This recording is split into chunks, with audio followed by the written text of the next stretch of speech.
Hello everyone, my name is Trivesh and watching my YouTube channel. सबसे पहले तो आप सबको I wish you a very happy छोटी होली और प्ले सेफ। और आज की जो वीडियो है ये भी वेब सीरीज़ और मूवीज़ के सबटाइटल की हेल्प से आप लोगों की प्रैक्टिस कराने के मोटिव से है। और मैं इसमें आपको जो बेसिक ग्रामर है, जो बेसिक कॉन्सेप्ट्स हैं, उसके बारे में भी बताता हुआ चलूँगा।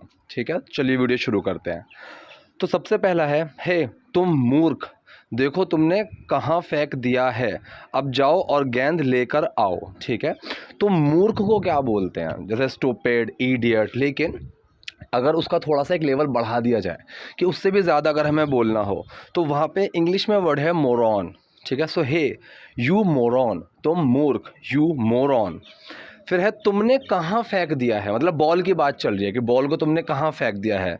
तो देखो तुमने कहाँ फेंक दिया है, look where you throw it. अब यहाँ पे वेयर हैव यू भी आ सकता था और वेयर यू थ्रो इट, दोनों ही ठीक है।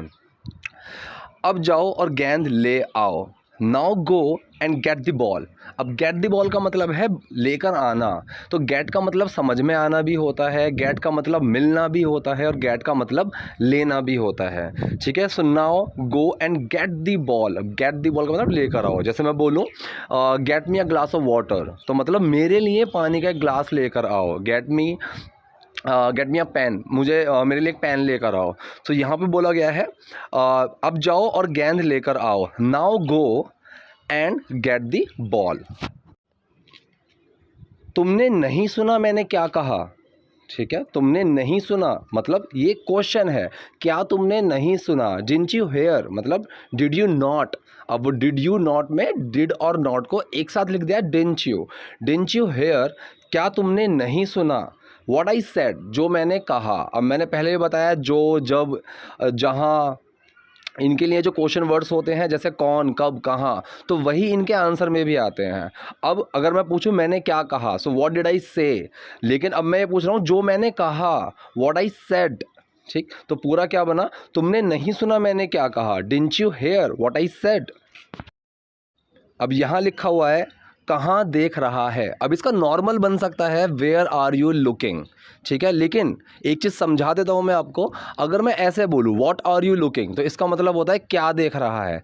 लेकिन अगर मैंने एट भी लगा दिया, what are you looking at, तो ये व्हाट और एट साथ में मिलके वेयर की रिप्लेसमेंट बन जाएंगे। ठीक है, so what are you looking at, इसका मतलब भी बनेगा कि कहाँ देख रहा है। इसमें क्या नहीं आएगा, कहाँ बन जाएगा वो। अगर एट हटा दूँ, व्हाट आर यू लुकिंग, तो क्या देख रहा है। तो सेंटेंस क्या था, कहाँ देख रहा है। So what are you looking at, मैंने कहा आई सेड गेंद ले आ, गेट द बॉल। अब लेकर आना पहले बताया था मैंने कि वहाँ पे गेट का यूज़ करते हैं, तो गेंद ले आ, गेट द बॉल।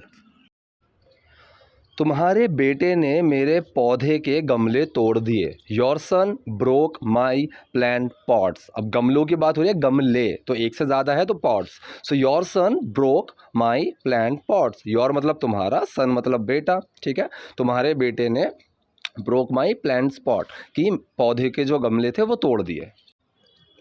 देखो उसने मेरे बेटे को क्या किया है, या फिर मेरे बेटे का क्या हाल कर दिया है। Look what he has done to my son. अब ये ही के बाद जो एपोस्ट्रॉफी एस है ये ही इज़ नहीं है, ये ही हैज़ है। सो प्रेजेंट परफेक्ट सेंटेंस है कि उसने क्या कर दिया है। So look what he has done to my son, कि उसने मेरे बेटे के साथ क्या कर दिया है, मेरे बेटे का क्या कर दिया है। तो देखो उसने मेरे बेटे को क्या किया है। Look what he has done to my son, उसे चोट लगी है, ही इज़ ब्रूइस्ड। अब ब्रूइस्ड का मतलब क्या होता है, ब्रूइस्ड का मतलब होता है कि चोटिल होना, कि चोट लग जाना। सो ही इज़ ब्रूइस्ड, और खून बह रहा है, एंड ब्लीडिंग। अब खून बहने को ही जो टर्म है वो है ब्लीडिंग, और खून बह रहा है एंड ब्लीडिंग। सो पूरा क्या बना, देखो उसने मेरे बेटे का क्या किया है। Look what he has done to my son, उसे चोट लगी है और खून बह रहा है, he is bruised and bleeding. मेरे बेचारे बच्चे की स्थिति को देखो, या फिर उसकी हालत को देखो। तो मेरे बेचारे बच्चे की स्थिति को देखो, look at the state of my poor kid. अब पुअर का मतलब गरीब ही नहीं है, पुअर का मतलब बेचारा भी होता है। तो ये बना मेरे बेचारे बच्चे की स्थिति को देखो, look at the state of my poor kid. State का मतलब होता है स्थिति, उसकी अवस्था, उसकी हालत, ठीक है। तो लुक एट द स्टेट, स्थिति को देखो मेरे बच्चे की, ऑफ माई पुअर किड, ठीक है। तो पूरा क्या बना, मेरे बेचारे बच्चे की स्थिति को देखो, look at the state of my poor kid. Ishaan यहाँ आओ या फिर इधर आओ, तो सिंपल है, ईशान कम हेयर। तो पहले उस लड़के ने बोला है उसने मेरी टी शर्ट भी फाड़ दी, he even tore my shirt. अब टेयर की ही फॉर्म है टोर, ठीक है। इवन का मतलब है इसको भी, ये भी कर दिया, तो वहाँ पे इवन लगाया गया है। उसने मेरी टी शर्ट भी फाड़ दी, he even tore my shirt, he even tore my shirt, उसने मेरी शर्ट भी फाड़ दी। तो उसका जो पापा है वो बोल रहा है मैं तुम्हें एक नई दिला दूंगा, ठीक है। अब यहाँ पे एक और गेट का यूज़ आएगा, I will get you a new one. अब get you a new one मतलब ला के दे दूंगा, ठीक। तो मतलब क्या सेंस बन रहा है, खरीद के देने पे भी। अब चाहे वो मैं अगर बोलूँ कि मुझे एक पेन ला कर दो, तो चाहे वो खरीद कर लाओ या फिर मुझे कहीं से भी दो, तो यहाँ पे जो सेंस बन रहा है वो गेट का बन रहा है। मैं तुम्हें एक नई दिला दूंगा, आई will get you a new one. झूठे कहीं के, यू लायर। देखो वह उसे मार रहा है, look he is hitting him. अब यहाँ पे जो ही के बाद एपोस्ट्रॉफी ऐसा, ये ही हैज़ नहीं है, ये ही इज़ है। दोनों को एक ही तरीके से लिखा जाता है, लेकिन समझना चाहिए वहाँ पे कि थर्ड फॉर्म आ रही है या फिर नहीं आ रही है, सिंपल फॉर्म है। तो यहाँ पे सिंपल फॉर्म है, हिट के साथ में आईएनजी लग रहा है, तो ये प्रेजेंट कॉन्टीन्यूअस सेंटेंस है। तो प्रेजेंट कॉन्टीन्यूअस सेंटेंस में इज़ आता है। सो ही इज़ हिटिंग हिम, वह उसे मार रहा है। तो क्या बना, झूठे कहीं के, यू लायर। देखो वह उसे मार रहा है, look he is hitting him. छोड़ो, मैं अब अपने पति को बुलाऊंगी। तो मतलब प्लीज़ लीव, छोड़ो, मैं अब अपने पति को बुलाऊंगी। I will call my husband now. अब यहाँ पे नाउ को पहले भी लगा सकते थे, now I will call my husband, एक ही सेंस बनेगा। तो मैं अब अपने पति को बुलाऊंगी, I will call my husband now. अभी आई के पास जो एपोस्ट्रॉफी डबल एल है ये है आई विल, तो मैं अब अपने पति को बुलाऊंगी, I will call my husband now. अब नॉर्मल जैसे बोलते हैं ईशान यह हद है या फिर हद हो गई, ठीक है, कि इस चीज़ की हद हो गई, ये एक सीमा हो गई इस चीज़ की। तो कैसे बोलेंगे, Ishaan this is the limit. अब दिस इज़ द लिमिट का मतलब ये एक लिमिट है, ये एक सीमा है, ये एक हद है। तो यहाँ बोला कि ईशान यह हद है, Ishaan this is the limit. हर रोज़ स्कूल, पड़ोसी, हर कोई शिकायत करता है। Every day the school, the neighbours, everyone complains. अब यहाँ पर जब लिखा गया है हर कोई शिकायत करता है, हर एक इंसान, तो वो ना एक सिंगल में बन जाता है, वो प्लूरल नहीं रहता है, ठीक है, हर कोई। तो वहाँ पे जो एवरी वन आता है ना, एवरी वन अपने आप में प्लूरल नहीं है, वो सिंगल होता है। तो यहाँ पे कंप्लेन्स, कंप्लेन्स में डस छुपा हुआ है, तो इसलिए वो एस लगा हुआ है कंप्लेन के साथ, ठीक है। तो क्या बना, हर रोज़ स्कूल, पड़ोसी, हर कोई शिकायत करता है। Every day the school, the neighbours, everyone complains. Complain का मतलब शिकायत करना। अब एवरी वन कंप्लेन्स, हर कोई शिकायत करता है। तो अगर ऐसे इस तरह से बोला जाए कि हर कोई, मुझे हर कोई मारता है, सो एवरी वन बीट्स, ठीक है, तो वहाँ पे डस छुपेगा, ठीक। तो इसी तरीके से अगर नो वन बोला जाए तो नो वन भी अपने आप में सिंगुलर होगा, कि कोई नहीं मारता है, नो वन बीट्स, ठीक है। तो यहाँ पे नो वन भी और एवरी वन भी अपने आप में सिंगुलर होते हैं।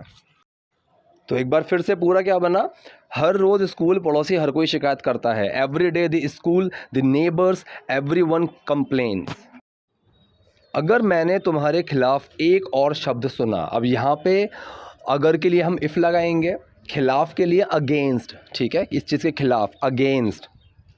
तो पूरा क्या बनेगा, अगर मैंने तुम्हारे खिलाफ एक और शब्द सुना, if I here one more word against you. नाम बाद में नाम है ईशान। तो पूरा क्या बना, अगर मैंने तुम्हारे खिलाफ एक और शब्द सुना, if I here one more word against you. बेशरम, एक और शिकायत ईशान। अब बेशरम को क्या बोलते हैं, शेमलेस, शेमलेस, एक और शिकायत। वन मोर, अब एक और को क्या बोलते हैं, वन मोर। एक को बोलेंगे वन, एक और, वन मोर, दो और, टू मोर, इस तरह से एक और शिकायत। वन मोर कंप्लेंट, ठीक है, अगर दो और होता, दो और शिकायतें, तो टू मोर कंप्लेंट्स हो जाता, वो एस लग जाता। लेकिन यहाँ पे सिंपल है, एक और शिकायत, वन मोर कंप्लेंट ईशान। अब देखिए एक चीज़ समझिए, एक होता है कहीं पे शिफ्ट होना। शिफ्ट होने का मतलब होता है कि मैंने अपना पूरा सामान लिया अपना और मैं कहीं पे जाके शिफ्ट हो गया हमेशा के लिए। लेकिन एक होता है कि जैसे किसी होटल में चले जाना कुछ दिन के लिए, या फिर वैकेशन पे भी जाना, या फिर एक हॉस्टल में शिफ्ट होना कुछ टाइम के लिए, और जैसे बोर्डिंग स्कूल में। तो यहाँ पे आप वो चीज़ को ध्यान में रख के समझिए। यहाँ लिखा हुआ है और मैं तुम्हें एक बोर्डिंग स्कूल में भेज दूंगा। अब ये भेज कर दूंगा गलत है, यह है भेज दूंगा, और मैं तुम्हें एक बोर्डिंग स्कूल में भेज दूंगा। अब बोर्डिंग स्कूल में भेजने का मतलब है, यहाँ पे सेंड भी आ सकता था, लेकिन अगर इस चीज़ को थोड़ा और अच्छे से बोला जाए तो वहाँ पे पैक ऑफ का यूज़ होता है। पैक ऑफ, ठीक है। अगर मैं बोलूँ कि मैं मोहन को भेज दूंगा बोर्डिंग स्कूल में, so I will pack Mohan off, ठीक है, कि मतलब मोहन का सामान पैक करके मैं भेज दूंगा। तो बोरिया बिस्तर के साथ किसी को कहीं पे कुछ टाइम के लिए भेजना, so we use the term pack off. तो यहाँ पे पूरा क्या हुआ, और मैं तुम्हें एक बोर्डिंग स्कूल में भेज दूंगा, and I will pack you off to a boarding school. I will pack you off कि मैं तुम्हें सामान के साथ मैं तुम्हारा सामान पैक करके तुम्हें सामान के साथ भेज दूंगा टू अ बोर्डिंग स्कूल, एक बोर्डिंग स्कूल में। तो पूरा क्या बनेगा, और मैं तुम्हें एक बोर्डिंग स्कूल में भेज दूंगा, and I will pack you off to a boarding school. So that was all about this video. अगर कोई डाउट है, कोई कन्फ्यूजन है, so feel free comment box में जाके लिखिए। अगर कोई चीज़ है जो आप पूछना चाहते हैं, कोई ग्रामेटिकल कन्फ्यूजन है, कोई टॉपिक है जो आपको समझ में नहीं आता है, तो आप उसके बारे में पूछिए। I will go through the comments, and if I feel that yes, I should make video on such comment or any topic, so I will definitely do that। ठीक है, till then stay tuned, stay healthy। नए हैं तो subscribe कीजिए। Thank you.